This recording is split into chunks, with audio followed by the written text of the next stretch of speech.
We have to mention the private jet, of course, because you you like to say you're this, or you like to present yourself as this. Here goes that Huckleberry Finn analogy, yeah, right.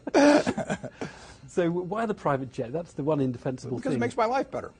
I mean, if I thought a different house would make my life better, I'd probably live in a different house. But the private jet really does make my life a lot better. I do have to travel around quite a bit, and money does that for me. It doesn't, it doesn't make me a better athlete. It doesn't make me handsomer. It doesn't make me a better dancer.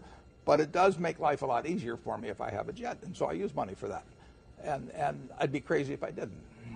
Do you think, looking at the wealthy people, far less wealthy than you, of course,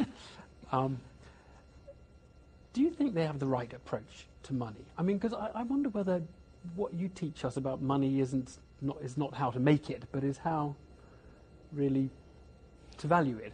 Well, basically most of the rich people in the United States, and probably the UK too, I mean, they would not have done quite as well if they'd been in Bangladesh or someplace like that. I mean, they may think they did it all by themselves, but the society has done an awfully lot for them. And if you get the chance to live very rich in the society,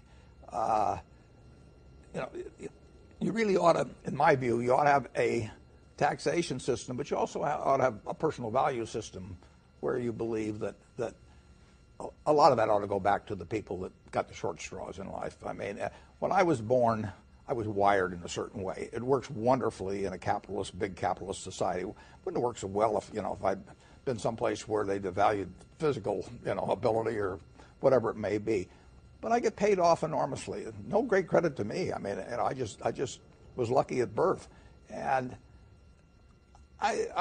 it's nice to give me a fair amount of the benefits from that, but I shouldn't delude myself into thinking I'm some superior individual because of that. I mean, and in the end, a market system allows me to get this enormous disproportionate amount of the country's resources into my hands. One way or another, a fair amount should get back to society. But you're not a socialist. I mean, what's the right approach then to the market? Because people would say, is he telling us we should have higher taxes on people like him? Or, I mean, a more European way? What is your message? Or are you just saying the very wealthy themselves, if they're decent people, should be? I think both. I think both. But I don't think the society ought to count entirely on the goodwill of the rich to decide the proportions that go back. So, no, I believe in a very progressive tax on income. I think that if I'm in a society that has $47,000 of GDP per person, which is a lot, but I end up with these enormous amounts of claim checks.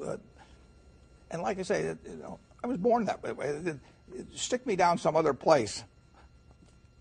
As my friend Bill Gates says, he says, if I'd been born some different place or some different time, I'd have been some animal's lunch. I've been in the right place at the right time. And I'm lucky, and I think that a fair amount of that luck should be shared with others.